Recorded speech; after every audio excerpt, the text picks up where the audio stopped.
Epístola Universal de Santiago.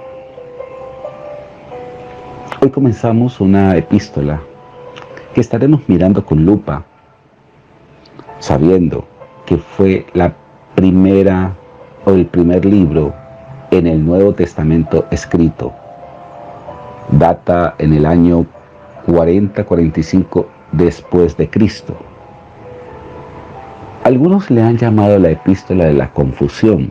Lógicamente que ese título no va en acorde al criterio que tenemos de la Biblia, porque en la Biblia no hay ninguna confusión. Pero sí es bueno sopesar este libro con los criterios del apóstol Pablo, porque Santiago no tuvo una revelación tan plena como la tuvo el apóstol Pablo. Por esa razón estaremos aclarando conceptos aquí implantados que nos van a servir de aclaración. La epístola de Santiago, como la de Pedro, Juan y Judas, se han venido llamando desde los primeros siglos de la iglesia epístolas católicas, no porque pertenezcan a la iglesia católica, sino que son epístolas universales. La palabra católico significa universal. Y por esa razón a estas epístolas se le llamaron epístolas universales o epístolas católicas, por estar dirigidas no a una iglesia o a una localidad en particular, sino a un grupo determinado de creyentes, de personas.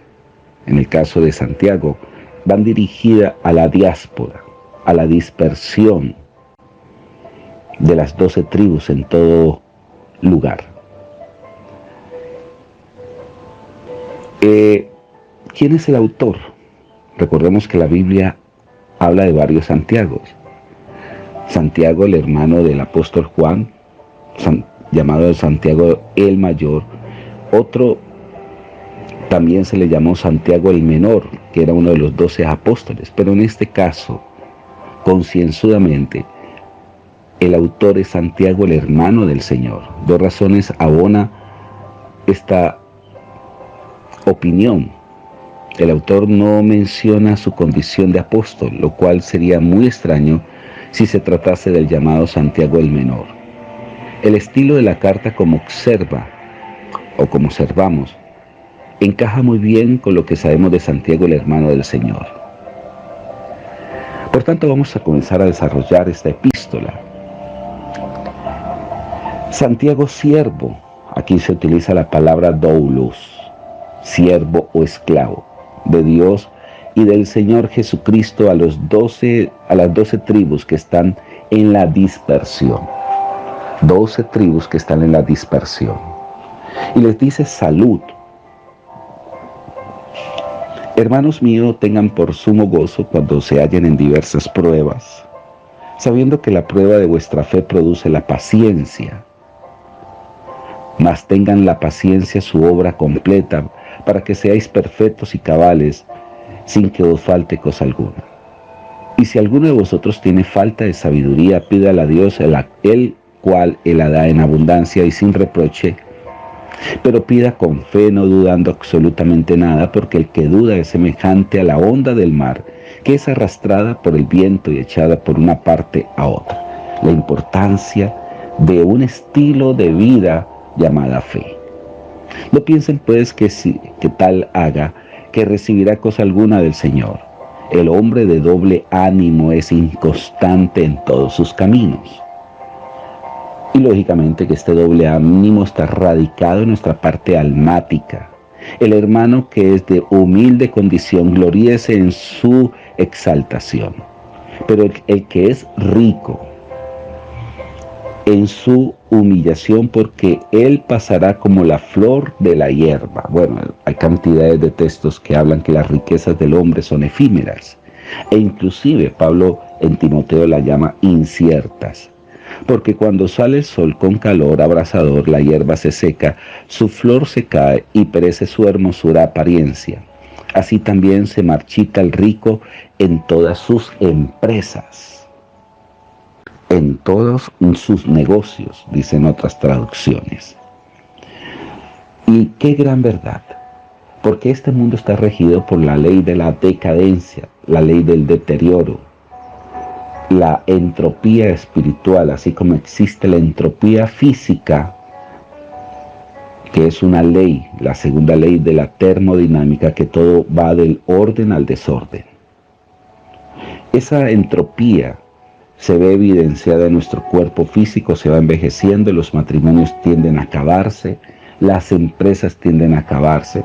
Por eso la ley del espíritu es lo que contradice la ley de la entropía. Cuando nosotros recibimos a Jesús, esa ley del deterioro se reinvierte en la ley del mejoramiento. Por eso la Biblia dice que nos rejuvenecemos o nos renovamos. Por eso habla de renuevo. Porque la ley del espíritu lo que hace es enjuvenecer espiritualmente, mejorar la calidad de vida.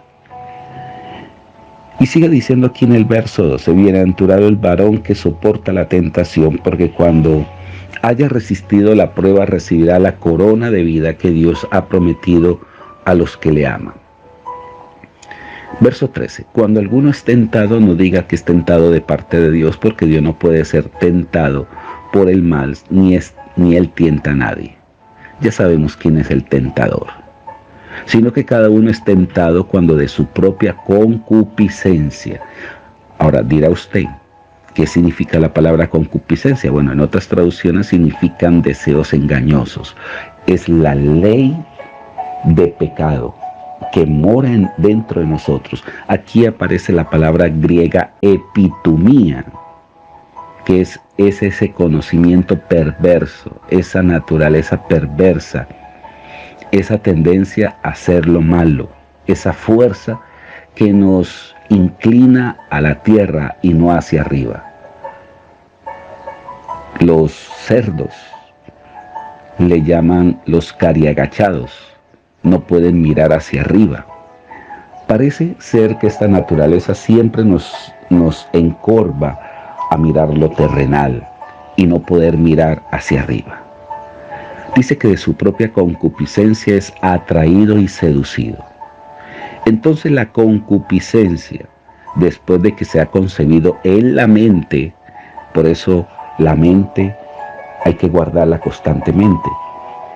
Todo comienza con la semilla en la mente. Si nosotros logramos desechar ese primer pensamiento, no le damos fuerza al pecado, porque cuando nosotros concebimos en nuestra mente el pecado, ese pecado siendo consumado va a dar luz a la muerte. Amado hermano mío, y cuando habla de muerte significa el deterioro total, la oscuridad. Amados hermanos míos, no erréis. Recordemos que el primer significado de pecado es errar en el blanco. Y aquí el apóstol Santiago dice, no erréis. Toda buena dádiva y todo don perfecto desciende de lo alto, del Padre de las luces, en el cual no hay mudanza ni sombra de variación. Él de su voluntad nos hizo nacer por la palabra de verdad para que seamos primicias de sus criaturas. Y esto es importantísimo, porque en el Antiguo Testamento los primogénitos tenían una doble porción de bendición, eran los privilegiados, y la Pascua se celebró por causa de los primogénitos. En el Antiguo Testamento el primogénito era el que primero naciera siendo varón, pero en el concepto nuevo testamentario y sobre todo bajo la gracia de Dios, primogénito es el que nace de nuevo, no importando si es mujer o si es hombre. La Biblia habla de la congregación de los primogénitos. Amigo y amiga, si usted es un convencido o una convencida de que ha nacido de nuevo, significa que usted hace parte de las primicias de sus criaturas. Y la palabra primicia significa lo consagrado, lo excelente, lo mejor. Así Dios nos ve. Por esto, mis amados hermanos, todo hombre sea pronto para oír, tardo para hablar, tardo para irarse. Porque la ira del hombre no obra la justicia de Dios. Por lo cual, desechando toda inmundicia y abundancia de malicia, recibí con mansedumbre la palabra implantada, la cual puede salvar vuestras almas. Pero sed hacedores de la palabra, y no solamente oidores, engañándoos a vosotros mismos.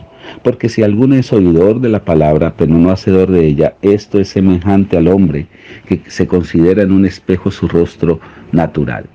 Porque él se considera a sí mismo y se va, y luego olvida cómo era.